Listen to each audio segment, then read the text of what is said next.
कि यार ये तो घोस्ट राइटर यूज़ करता है, ये तो इसके गाने खुद लिखता ही नहीं है।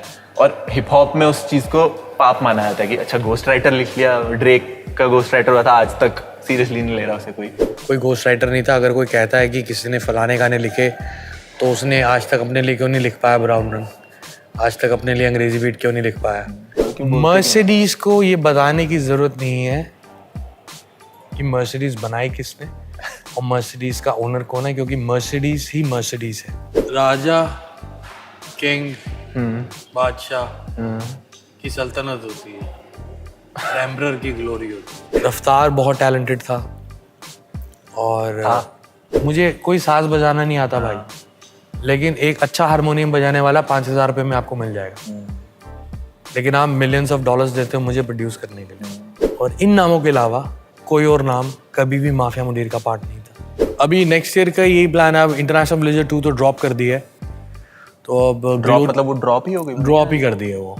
चूड़ियां तोड़ लेंगे भाई लोग। Yo, it's your boy Yohani Singh. Subscribe to Quint and become a member. Yo, Yohani Singh. Hello and welcome to do I like it, a show जहां हम हर बात पे बात करते हैं। और भाई इस एपिसोड में I am sitting next to one of the most impactful artists of Indian hip hop, of Indian pop music I would say. I am of course talking about Yo Honey Singh. What's up bro, क्या हाल है आपके? बहुत बढ़िया। Welcome to the Quint. कैसा, आपकी तबीयत थोड़ी नासाज लग रही है? हाँ, मैं सोया नहीं 3 दिन से एक्चुअली। 4 दिन से इनफैक्ट। थोड़ा ट्रैवलिंग ज़्यादा हो रहा था। अभी मतलब एल्बम के टूर्स भी चल रहे हैं और सुबह से इंटरव्यूज लंबे हम ट्राई करेंगे जितना भी पॉसिबल हो इनसे शॉर्ट एंड क्रिस्पी रखेंगे, बट मजे करेंगे, ठीक है? So we are here to talk about your new album Glory. This is your 4th album, है ना? सबसे पहले तो सर मुझे बताओ, ग्लोरी क्यों नाम है इस एल्बम का? क्योंकि नाम के पीछे बड़ी कहानी होती है। कहानी ये है कि भाई कि राजा, किंग, बादशाह की सल्तनत होती है, एम्परर की ग्लोरी होती है। और राजा, किंग, बादशाह और एम्परर में क्या फ़र्क होता है कि जब जंग छिड़ती है तो राजा, किंग और बादशाह अपने कमांडर इन चीफ को कहते हैं जाके जंग लड़ो, और एम्परर कहता है जब उसको पता लगता है कि जंग छिड़ी है तो वो हेलमेट पहनता है और सारा खुद जाके लड़ता है, और वो लड़ता है और लड़ते लड़ते मर जाता है। तो हम एम्परर हैं भैया, लड़ते लड़ते मर जाएंगे एक दिन। दैट्स व्हाई हमारी ग्लोरी होगी। बट इससे पहले you were supposed to drop International Villager 2, right? हाँ जी। उसका क्या चल रहा है? बिकॉज उसके लिए मैं पर्सनली बहुत एक्साइटेड हूँ। हाँ, उसमें ना बहुत बड़े नाम थे। AP was there, we were in talks with Karan, Jazzy B, Babu मान, गुरदास मान, अरे वाह, अरिजीत, आतिफ असलम, जुबिन नौटियाल। कौन नहीं था इस एल्बम में, ये बता दो। वही तो इतने बड़े बड़े नाम थे। और मैं ऑनलाइन जैमिंग में बिलीव नहीं करता हूँ। अच्छा। तो I am based in Dubai, तो मैंने प्लान ऐसा किया कि let's everybody come to me to Dubai, let's sit together, give me 7 days of yours in studio.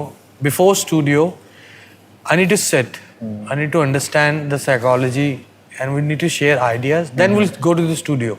So 3 days for the studio, 4 days outside the studio.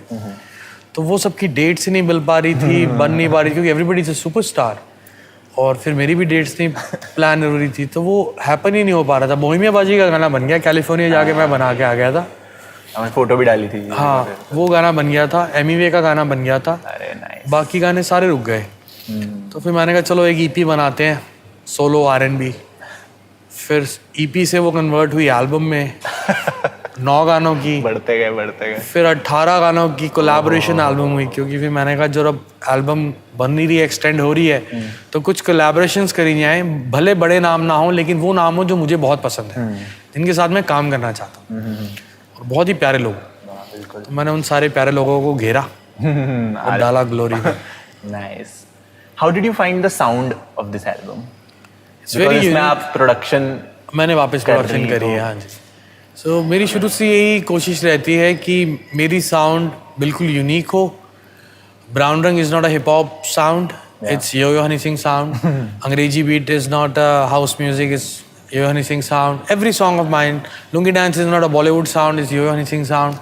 Different pattern. तो उस तरह के गाने जब मैं बनाता था तो बाद में उसी तरह के गाने आने लग जाते थे। तो मेरी कोशिश ये होती थी कि एग्जैक्टली इस बारी जब मैं प्रोड्यूस कर रहा हूँ इतने सालों बाद, तो एटलीस्ट जो चल रहा है, ज़्यादा मैं सुनता नहीं हूँ जो चलता है, लेकिन इतना सुनता हूँ कि मैं एटलीस्ट ऐसा ना बनाऊँ. So lots of Afro was happening, lots of drill was happening. So मैं एटलीस्ट भैया ये तो नहीं बना, ये तो करना ही नहीं है. ये तो करना ही नहीं. तो वो करना है जो अलग साउंड हो, जो आने वाले 10 साल की साउंड हो. आज भी मुझे अंग्रेजी भी डोप शोप 13 साल पुराना गाना, उसका रेवेन्यू आता है, लेबल्स को आता है. क्यों? क्योंकि आज भी वो गाने कहीं ना कहीं बज रहे हैं. मेरी बहन की शादी भी पिछले साल हुई थी, उसमें अंग्रेजी भी बजा था. देखो, तो वो रेवेन्यू आता है लेबल को भी, मुझे भी. तो इसका मतलब वो गाने बज रहे हैं, वो साउंड अभी तक पुरानी नहीं हुई. सो मेरा मोटिव था कि ग्लोरी में मैं वो साउंड लेकर आऊँ जो अगले 10 साल तक शायद पुरानी ना हो, जिसको समझने में थोड़ा वक्त लगे. क्योंकि इंटरनेशनल विलेजर 1 जब आई थी तो वो 3-4 महीने तक बिल्कुल पड़ी रही थी, किसी को पता ही समझ ही नहीं आई थी एल्बम. 7 महीने बाद अंग्रेजी बीट बॉलीवुड में आया, फिर ब्राउन रंग आया, फिर डोप शो लोगों को समझ में आया. So same I am prepared, but luckily glory is trending number 1 globally, और बाकी स्ट्रीमिंग पे भी बहुत अच्छे रिव्यूज़ आ रहे हैं. यूट्यूब पे नंबर 1 जा रहा है इन जस्ट 3 days.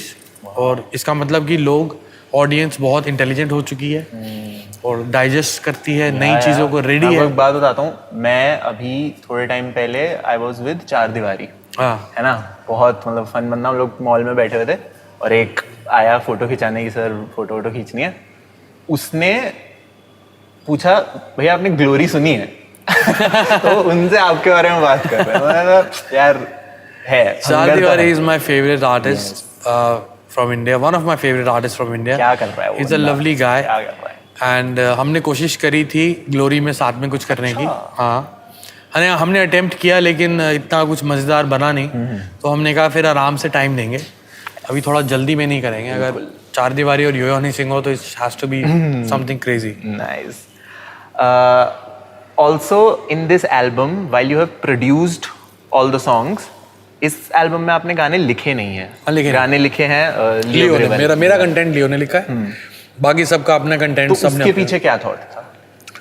मैं बेसिकली पिछले 4 साल से उर्दू पोइट्री कर रहा हूँ. ओके. सुन के सीख के थोड़ी लिख रहा हूँ नज़में, और थोड़ी सी अलग है. तो लास्ट एल्बम मैंने हनी 3.0 शुरू के 3 गाने खुद लिखे, वो तीनों फ्लॉप हो गए.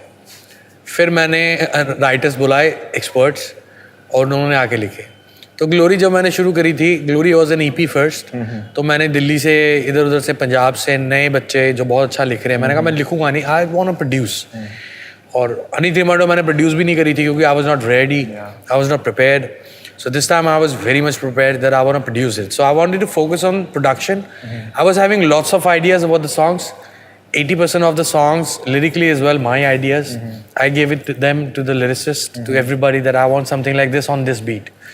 Now write it. मतलब वही प्रॉपर प्रोड्यूसर वाला काम की. हाँ, पूरा ऑर्केस्ट्रेट कर. हाँ जी बिल्कुल. इंटरेस्टिंग. तो मेरे को इसी राइटिंग के उसमें ही एक बात पूछनी है, that since I am also like a rapper और ये हिप हॉप फोकस्ड ये शो है, हिप हॉप में lyrics and writing is considered to be the main centre stage. आपकी बीट कैसी भी हो, मिक्स विक्स कैसा भी हो, साउंड कैसी भी हो, अगर बार्स आ रहे हैं तो मतलब काम चल जाता है. And you were one of the first artists who brought lyricism in Indian hip hop. वो चाहे पार्टी टाइप बीट पे ही हो, बट जो बोल रहे थे उसमें बार्स होते थे हमें. हाँ. But over the years there have been, you know, accusations बोल लो, से rumors बोल लो कि यार ये तो घोस्ट राइटर यूज करता है, ये तो इसके गाने खुद लिखता ही नहीं है. और हिप हॉप में उस चीज़ को पाप माना जाता है कि अच्छा घोस्ट राइटर लिख लिया, ड्रेक का घोस्ट राइटर हुआ था, आज तक सीरियसली नहीं ले रहा उसे कोई. So I want to ask you कि इंटरनेशनल विलेजर और देसी कलाकार का राइटिंग प्रोसेस कैसा था? बहुत अलग था. सारे गाने मैंने लिखे थे, कोई घोस्ट राइटर नहीं था. अगर कोई कहता है कि किसी ने फलाने गाने लिखे तो उसने आज तक अपने लिए क्यों नहीं लिख पाया ब्राउन रंग, आज तक अपने लिए अंग्रेजी बीट क्यों नहीं लिख पाया, जैसा गाना क्यों नहीं लिख पाया.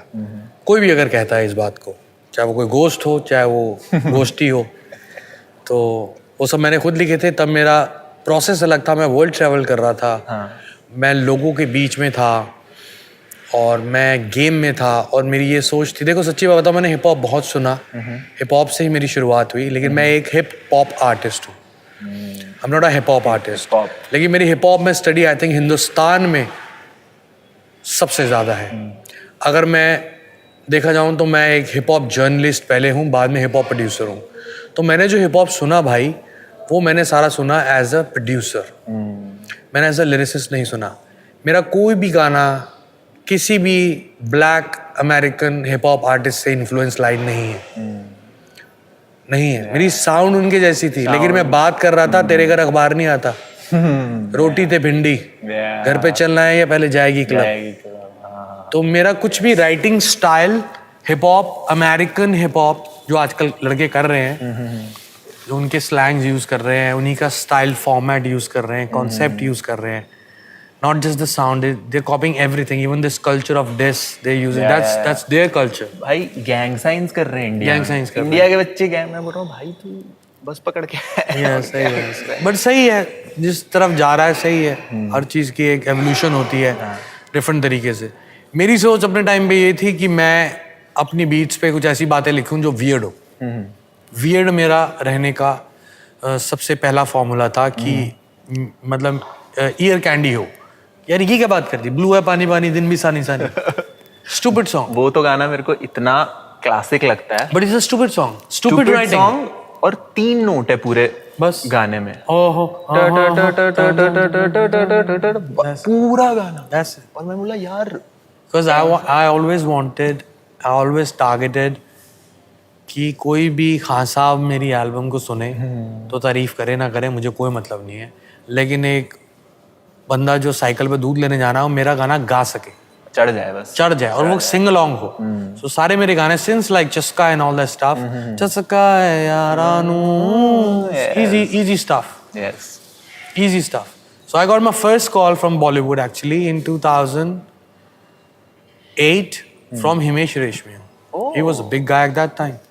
He called me. I was a like regional producer before International Village. before International Village, when Chaska got released, and I received his call. He's an amazing guy. He arranged my number from somewhere.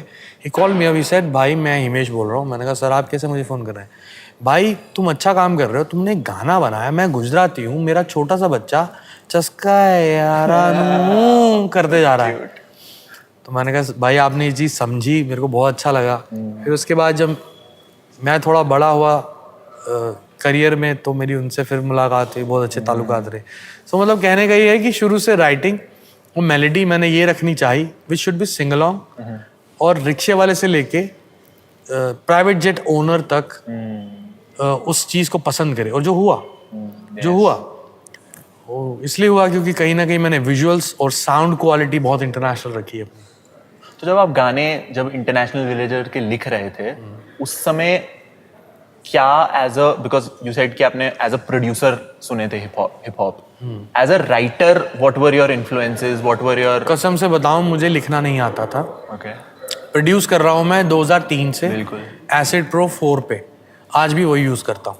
4 he use करता हूँ। 8 वगैरह 9 कर लो यार। 8 use किया मैंने, मेरे को समझ में नहीं आ रहा उसका इंटरफेस ही नहीं समझ, मतलब मेरे को उसका वो डायग्राम ही नहीं समझ में आ रहा, मेरा हाथ नहीं चल रहा तेज। तो वो हाथ चलने की बात होती है ना, तो मैं एक बार हाथ सेट हो गया तो FL यूज करता था मैं। और FL पे सिर्फ मेलोडीज, ड्रम्स मेरे सारे एसिड पे, और प्रोग्रामिंग मेन अरेंजिंग सारी एसिड पे, सीक्वेंसिंग एसिड पे, और कभी कभार ड्रम्स रीजन 4 पे। तो मैं प्रोड्यूस कर रहा हूँ 2003 से 2005 में खड़के गलासी आया, अच्छा सक्सेस रहा। 2007 से लेके मेरा करियर शुरू हुआ as a music producer, regional producer in Chandigarh in Punjab, and I was award winning music director till 2010। तो 2007 में मेरे को, मेरे पाजी थे, इस दुनिया में नहीं रहे आज, राज बराड़ पाजी, उनका गाना किया था मैंने, चंडीगढ़ दे नज़ारे ने पट्टिया। उन्होंने मुझे कहा, मेरे पास काम इतना था भाई टचवुड कि मेरे पास 8-10 राइटर्स होते थे, वो 4-4 एल्बम का काम कर रहे हैं। अच्छा। तो वो काम कंप्लीट नहीं हो पा रहा। तो मैं बोलता पाजी ये राइटर बड़े स्लो हैं यार, लिखते नहीं मेरे को, मैं तो मेरी बीटे से आ रहे हैं, मेरी कॉम्पोजिशन से आ रहे हैं, लिख ही नहीं थे। अच्छा, आप प्रोड्यूस करते थे, बोलते थे अच्छा तुम राइटर्स होते थे। मैं 2007 से पहले लिखता नहीं था, और रैप भी नहीं किया था 2007 से पहले। तो वो कहते यार कुछ नहीं होता, तेनों मैं दसांगा, तू लिखना शुरू कर आप ही। मैं कितना लिख दिया? कहना कुछ नहीं, जो देख रहे हैं, जो सुन रहे हैं, वो गल्ला जोड़ जोड़ के ऐदा फॉर्मेट। उन्होंने मेरे को एक सीक्रेट भी बताया लिखने का, तो मैंने उसको आज तक इस्तेमाल करता हूँ, थैंक्स टू हिम। सुन लो भाई राइटर लोग, थैंक्स टू हिम, बट वो सीक्रेट में नहीं बताऊंगा। उन्होंने एक फॉर्मेट बताया मुझे कि जिसे बोलते हैं ना, एक सड़क की कनेक्ट करने वाली जो राइटिंग का एक फॉर्मेट है, तो उसका एक उन्होंने मुझे फॉर्मेट समझाया कि पहली लाइन ऐसी होनी चाहिए, दूसरी लाइन ऐसी होनी चाहिए, तीसरी लाइन हल्की, चौथी लाइन में पंच। मतलब रिसर्च पूरी, थीसिस कर दी पूरी। मतलब उन्होंने एक फॉर्मेट बताया, नॉट रिसर्च, लाइक एक फॉर्मेट की इस तरह लिखा जाता है। फिर धीरे धीरे लिखना शुरू किए, तो फिर धीरे धीरे अंग्रेजी बीट और इंटरनेशनल विलेजर तक पहुंचा, तो 4 साल लगे। मैंने अपनी उर्दू की पहली नज़म लिखी थी, किसके लिए? दिलजीत के लिए। और दिलजीत का पहला और आखिरी उर्दू का गाना वो है, यूट्यूब पे है, गाने का नाम है रूबरू। 2009 में लिखी थी, ग्रेटर कैलाश ब्राउन शुगर पे मोमो खाते हुए। और वो सुनी नहीं किसी ने, और वो पूरी बस गाड़ी में बैठे बैठे लिखी। और मैंने दिलजीत को भाई को बोला, मैंने भाई ये तुम गाओगे? कहते भाई मेरी उर्दू नहीं अच्छी। मैं कहा ये गाओगे आप, और उसकी आप प्रोडक्शन देखना उस टाइम पे, आप सुन के मुझे बताना कि वो कैसी लगी आपको। तो राइटिंग तुक्के में आ गई, बस जुगाड़ कर लिया, मतलब जुगाड़ कर, अभी तक जुगाड़ चल रहा है। Nice. But like when you spend so much time writing और आप हिप हॉप जैसे जॉनर में हो, उसके बाद जब लोग बोलते हैं कि अरे गोस्ट राइटर है, लिखता नहीं है गाने, तो एज अ राइटर कैसा लगता है? मेरे को एज अ ह्यूमन बीइंग किसी भी, सिर्फ गोस्ट राइटिंग नहीं, मेरे पे तो 36 चीजें और बोलते हैं लोग कि ऐसा है, ये मिसोजिनिस्टिक है, ये है, ये कितना कुछ बोला, ड्रग एडिक्ट है, मेरे पुतले सड़ाए गए। मेरे को नहीं फर्क पड़ता। बैन वैन हो गए थे आप सब कुछ हो गया था, मेरे को नहीं फर्क पड़ता। नहीं पड़ता। और इस एल्बम की राइटिंग का क्या प्रोसेस था? इस एल्बम की राइटिंग का प्रोसेस इतना मज़ेदार था। तो जब ये ईपी थी, तो मैंने जब 5-7 लड़कों को, बच्चों को ईपी R&B लिखने के लिए बुलाया, उन्होंने बहुत अच्छे गाने लिखे। तो जब वो सेशन चल रहा था, तो लियो फ्री था, तो मैंने लियो को बुला लिया। मैं कहा तू, लियो मेरे साथ 17 साल से है, तो मैंने कहा भाई तू भी आ जा। And he was just observing everything. बहुत इंट्रोवर्ट आदमी है, बहुत ऑब्जर्व करता है। तो मुझे नहीं पता था उसके राइटिंग स्किल्स कहाँ से कहाँ पहुंच चुके हैं। उसका पहला गाना ब्रेकअप पार्टी मैंने लिखा था। ब्रेकअप पार्टी, हाँ। मैंने लिखा था आज से 12 साल पहले। अच्छा, वो लियो ने नहीं लिखा? लियो ने लिखा था, वो मैंने लिखा था। Singer is there, singer was him, but I wrote it. गाने वाला पार्ट भी आपने गाने वाला पार्ट उसका, वो भी मैंने लिखा था, पूरा गाना मैंने लिखा था। ठीक है। तो ये छुपा रुस्तम आगे बैठ गया, सबको ऑब्जर्व कर रहा है, सारे गाने बन रहे हैं, 5-6 गाने तैयार हो गए ईपी के लिए। तो जब सारे बच्चे चले गए इंडिया वापस, तो कहता भाई हम R&B रखेंगे। मैंने कहा हाँ R&B रखेंगे। फिर ननकू, करुण, होमी दिल्ली वाला, बेस योगी, ये सब थे। लियो खुद कहते आप कुछ कुछ रफ राइडर, हिप हॉप नहीं करना चाहोगे? मैंने कहा फिर मेरे पास एक साउंड है जो बहुत पुरानी साउंड है और एनालॉग साउंड है, मैं कहा उस पर कुछ करना चाहूँगा, अगर करना चाहूँगा तो। कहते फ्लेक्स करो। मैं कहा फ्लेक्स किया नहीं आज तक, हॉलीवुड में साला शूट किया तो रोटी भिंडी की बात करी है ना। आई shot in Hollywood 10 years back and I was talking about roti de bhindi, I was talking about streets, I was talking about my roots. So मैं कहा फ्लेक्स नहीं किया आज तक। तो कहते नहीं करो, अच्छा लगेगा, करोगे तो आपका लाइफस्टाइल है, तो आजकल ज़माना है, लोग अंडरस्टैंड करते हैं। फिर लियो ने लिखा idli the made, fat cigars, pull up like a sheikh, chauffeured cars, tailor suits, ये सब सच है। लखा दे पैर, I'm a मिलियनेयर। तो फिर ये जब ये गाना बना तो पूरी एल्बम ही फ्लिप होगी। मैंने कहा लियो ये तूने इतना बेहतरीन लिख दिया साला, मेरी ज़िंदगी लिख दी है तूने। कहता भाई मैं आपके साथ हूँ 17 साल से, मैं देख रहा हूँ आपके साथ वर्ल्ड ट्रेवल किया है, तो मैं और करने दो मुझे। मैंने कहा भाई तू कर, अब तू बीटे पकड़ और तो कर। अकेला लियो, अकेला मैं, सब लोग वापस चले गए। करुण ननकू के तो शोज चल रहे थे, वो इंडिया आ गए वापस। तो वो होमी दिल्ली वाला, हम 3 लोग, होमी ने सारी एल्बम की गाइड वोकलिंग रिकॉर्ड करी है और पूरे प्रोसेस में साथ रहा बताने के लिए कि हम सही जा रहे हैं, नहीं सही जा रहे हैं, क्योंकि 2 बंदे तो एक दूसरे को खुश करके कुछ भी बनाते रहते हैं।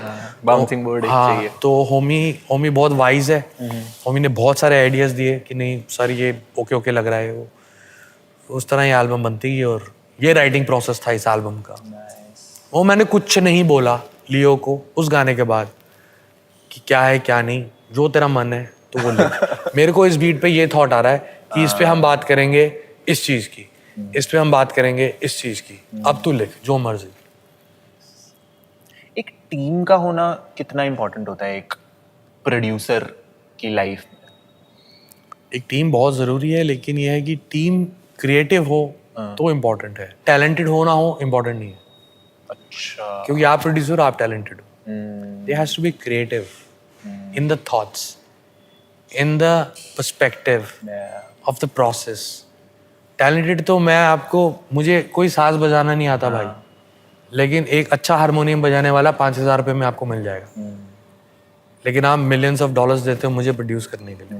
मुझे एक की से बजा रहा है, बजा रहा है, जो एक एक की को ड्रॉ कर रहा है, जो एक एक की को ड्रॉ बजा, वो भी नहीं बजाता मैं, मिडी भी नहीं है, मैं 3 कीज एट अ टाइम बजाता हूँ। मेरे पे मिडी भी नहीं है, मिडी भी नहीं है, मैं सब ड्रॉ कर लेता हूँ। मुझे पता है क्या बजाना, मुझे कुछ नहीं पता म्यूजिक का, कुछ नहीं सीखा हुआ, पता नहीं क्या गिफ्टेड है, अपने आप प्रोड्यूस होता है, सुरीला म्यूजिक बन जाता है मुझसे। काफी साल हो गए, it's been 21 years now. Yes.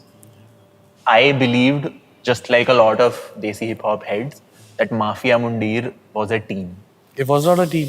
मतलब वो बहुत एरा ही अलग था, because मैं जो सोचता हूँ ना कि देखो, माफिया मुंडीर के बारे में आज तक मेरे मुंह से कहीं नहीं सुना गया। हाँ बिल्कुल। क्यों है पहले तो वो बात, मतलब क्यों बोलते मर्सिडीज को ये बताने की जरूरत नहीं है कि मर्सिडीज बनाई किसने और मर्सिडीज का ओनर कौन है, क्योंकि मर्सिडीज ही मर्सिडीज है। तो कई रेंटल कंपनीज कहती हैं this Mercedes is mine, this Mercedes was mine, I was a member of this Mercedes, I made the engine, I made the body, I made that, because they know that they are not being known as Mercedes. Insecure. That's why they've been talking a lot about from so many years about Mafia Mundir. Mafia Mundir was never a team. It was a platform what I designed for everybody to come in, perform without any contracts, without anything. Because अभी भी बातें होती है reunite होना चाहिए, ये होना चाहिए. And Mafia Mundir में जो अच्छे talent जो actually मुझे उस समय जैम करने में क्या मजा आता होगा ना, J Star, yeah, Mani Aujla, yeah, Alfaz, then even the other people. boys, yeah. मतलब what were those studio sessions like? मजेदार होते थे।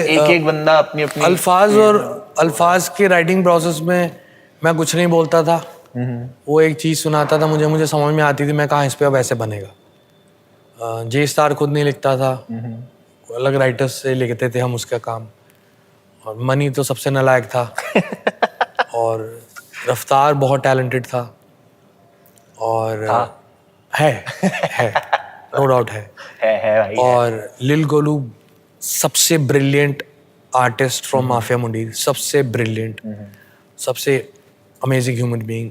एंड इक्का को नाम दिया था मैंने यंग अमली। यंग अमली ऐसी यमली रहते हैं जो खुश रहते हैं, जो मजे में। और इन नामों के अलावा लियो भी था। अच्छा, वो भी वो भी था, उसी समय था। और इन नामों के अलावा कोई और नाम कभी भी माफिया मुंडीर का पार्ट नहीं था, कभी भी नहीं था। और उन्हीं लोगों ने सबसे ज्यादा माफिया मुंडीर का ढोर बजाया कि हम माफिया मुंडीर थे, हमने बनाया, हमने लिखा, हमने किया। तो अब कभी इन लोगों से टच में रहते हो कि यार करते हैं कुछ? लिल गोलू इक्का से मेरी बात होती रहती है, रफ्तार से तो नहीं बात होती। एक ही बार ही मिला था मुझे वो फ्लाइट में। और लियो मेरे साथ है, अल्फाज मेरे साथ है, मनी का नहीं पता कहाँ है, जे स्टार का नहीं पता कहाँ है, क्योंकि मैं भी बीमार हो गया था तो सब लोग दूर स्कैटर्ड हो गए थे सब। What was that time like जब बीमार हो गए थे? मतलब सही था, क्रेजी था। मेरी now you are looking so healthy. और अब मतलब हर महादेव सब बढ़िया चल रहा है। बहुत, इवन दो अभी आप एक्चुअली में हेल्दी नहीं हो, बीमार हो, बट फिर भी you are looking very fresh. हाँ, मतलब पेट खराब है आज और सर दर्द हो रहा है, सोया नहीं 4 दिन से। लेकिन What was that time like? Like take me through. बहुत टफ टाइम था और बड़ी मुश्किल वक्त था, लेकिन उसके बारे में मैंने मेरी डॉक्यूमेंट्री में बहुत डिटेल में बताया। नेटफ्लिक्स हाँ, जो नेटफ्लिक्स पर नवंबर-दिसंबर तक आ जाएगी, तो उसके बारे में वहीं पे बात करेंगे। But I'm so glad that you are healthy now because I mean, all the controversy conversations aside, I have always loved you as a producer. because I also love myself as a producer. yeah. I'm not a writer, I'm not a singer, I'm not a rapper. I'm a brilliant. And the best thing about you is that you have always kept it real कि मैं भाई wrapper हूँ ही नहीं. मैं हुई नहीं. Even in the last song Rap God I में said मैं तो कभी आँखें नहीं, ये मेरी लिखी हुई लाइन है. I give it to Leo. बताओ एक लाइन लिखी होगी. सिर्फ एक लाइन लिखी कि मैं तो कभी आँखें नहीं मैंने रैप आਉਂਦਾ ਤਾਂ ਵੀ ਸਾਰੀ ਕਹਿੰਦੀ ਆਵਾਮ रैप गॉड. मैंने तो कहा ही नहीं कभी. Interesting. I want to ask you a couple of quick questions. जो first thought आपके दिमाग में आए वो बताइए. Which was the hardest song for you to crack Which was the in hardest? your, not just in this album, throughout right? your career? Nothing, bro. Everything I made was max. All the songs I made was max in 1 to 2 hours. 1 to 2 hours. So कोई ऐसा नहीं कि melody पे बैठे हुए हैं एक रात. नहीं ऐसा कुछ नहीं. जो एक बार क्लिक कर गया उसी पे काम किया. सिर्फ ग्लोरी में ऐसा मैंने किया है कि एक गाना तैयार हो गया है लेकिन फिर भी मैं प्रोडक्शन के कम से कम 10 वर्जन बना रहा था क्योंकि मैं ऑलमोस्ट 10 साल के बाद एज अ प्रोड्यूसर वापस आ रहा था. तो मैं अपने आप को बहुत सेटिस्फाई करना चाह रहा था. मैं अपना बहुत गंदा क्रिटिक हूँ खुद का. तो एक गाने के 8-8 वर्जन बनाया. तो लियो कह रहा पाजी लिखा गाना किसी और बीट पे, मैंने डब आपने किसी और बीट पे किया है और आज मिक्सिंग तक पहुंचते पहुंचते 8वां वर्जन आ गया इसका. टेम्पो तो सेम था ना सबका. टेम्पो सेम था, बीपीएम था, स्केल सेम था बट उसके वेरिएशंस करता गया. मैं अलग अलग वर्जन करता गया. सो बस इसी ग्लोरी में टाइम लगा. इसके अलावा सारे गाने फटक से बने. पैराडॉक्स के साथ काम करना कैसा? 2 गानों में बहुत amazing, very talented and you guys really gel very well. उसने जब दिल्ली में उसको मैंने बुलाया तो उसने पायल मुझे सुनाया तो मैंने कहा ये तो मेरे लिए बहुत अच्छा है, ये मैं गाने का तैयार हूँ और मैं गा भी लूँगा मेरे स्केल पे, मैं इसको अच्छा गा लूँगा. तो मैं कहा लेकिन मेरे को तेरे से रैप चाहिए इसमें. कहता भाई मैं भी गाना चाहता हूँ. मैं कहा नहीं यार हमें ना कंट्रास्ट दिखाना है. मैं कहा मैंने आज तक ये रखा है कि अगर अल्फाज गा रहा होता था तो मैं कहता जिन्ना तेरे नसीब प्यार, मतलब एक वो कंट्रास्ट आता था. अब हाई हील्स में जैस तामी गा रहा है तो मैं रैप करते आता था. पहली बात तो ये, और कहीं मैं गा रहा हूँ तो कहीं रैपर होता था. एक कंट्रास्ट चाहिए था मुझे. तो उसने अटेम्प्ट किए 2-3. तो उसने मुझे डेमोज भेजे. मैंने कहा भाई ये डेमो से काम नहीं होगा, you have to come down to me to Dubai. Then he came down to Dubai. Then फिर मैंने उसको एक डमी सी गा के बताई कि मेरे को तेरी ये टोन चाहिए और ये फ्लो चाहिए. Then he wrote it in 10 minutes. आपका एक गाना जो और लोगों को सुनना चाहिए, योर अंडररेटेड सॉन्ग. मुझे लगता है रूबरू दिलजीत के साथ वो सुनना चाहिए. That was my finest production. Yeah? One of the finest. That was all live production with programming. Live recordings. मेरे को पता है आपका सबसे बढ़िया गाना कौन सा लगता है? एक आपका गाना था, मतलब आई डोंट थिंक आपका गाना था वो बल्ले रियाड़ के साथ एक आपका था बंदा मरना. हाँ बंदा उसका वर्स हो मतलब मैं डिफेंड करने को तैयार हूँ कि ये लिरिसिज्म इस वर्स की कुछ और है. वो ऐसी ही लिखी थी वो भी, एक आधे घंटे में लिखी हुई है, खुद ही लिखी थी वो. काफी हार्ड था उसके. एक गाना जो आपको इतना पसंद नहीं है but it's a crazy super hit. Crazy super hit मुझे इतना पसंद नहीं है. सारे गाने ना मेरे को पसंद हैं अपने क्योंकि दिल से बनाए हैं और कुछ ना कुछ स्टोरीज हैं, कुछ ना कुछ मूड हैं. तो जनरली कोई खास ऐसा है नहीं. ब्लू है पानी पानी है वो इतना खास पसंद नहीं है मेरे. क्यों? स्टूपिड लगता है वो. ब्लू है पानी पानी दिन भी सानी सानी सनी सनी को सानी सानी कर दिया. फ्लाइट में लिखा था वो गाना मैंने. Oh nice. अच्छा, one person that you are dying to collaborate with. A.R. Rahman sir. उन्हीं का म्यूजिक सुन के मैं यहाँ तक पहुँचा हूँ. मेरे लैपटॉप के वॉलपेपर पे. कभी मिलो आप उनसे? कई बार. अब तो अच्छे रिलेशन है मेरे उनके साथ. बहुत प्यार करते हैं मुझे. और What's your favorite Rahman song? Favourite Rahman sir full album लेकिन मुझे ऐसा लगता है कि एक एल्बम में मैं आपके प्लेटफॉर्म से कहना चाहूँगा रहमान सर की जो लोगों ने नहीं सुनी, जो उन्हें सुननी चाहिए, वो है थकशक. ओके. थकशक, बूंदों से बातें, और उसमें बहुत सारे गाने और हैं. जुम्बा लिका, मतलब लाइक अ क्रेजी सॉन्ग. मतलब at that time it was sounding so Spanish, such a Spanish sound at that time. Jumba Lika. Thakshak came in 98 or 2002, I think, something like that. तो वो sir की album बहुत ज़बरदस्त है. Nice. And my final question to you is, what do you think अगले 10 साल में आप कहाँ पर होगे, क्या कर रहे होगे?